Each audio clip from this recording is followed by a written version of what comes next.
Bonjour, je suis Didier Cambon, je travaille à la Bibliothèque patrimoniale et de recherche du Grand Cahors. La bibliothèque est située place François Mitterrand à Cahors, elle est juste au-dessus de l'office de tourisme et elle est ouverte un après-midi, les mardis, mercredis et jeudi après-midi de 14h à 18h. Où nous venons donc d'organiser, où nous organisons une exposition sur la Grande Guerre vue à travers la presse lotoise.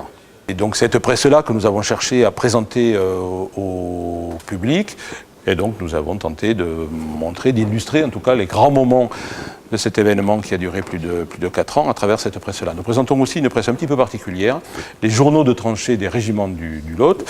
Alors il s'agit d'une presse qui est produite, pas véritablement dans les tranchées, mais immédiatement à l'arrière des tranchées, par des combattants, et qui vont tenter de raconter leur quotidien. Ils racontent assez peu finalement la guerre réelle. Ils essaient de s'évader.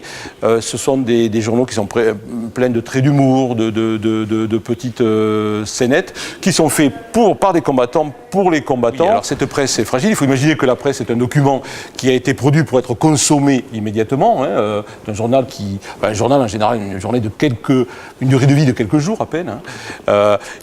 Cette presse-là est produite sur un papier de mauvaise qualité, très acide. On n'avait absolument pas envisagé qu'elle pourrait être conservée des dizaines d'années, voire plus.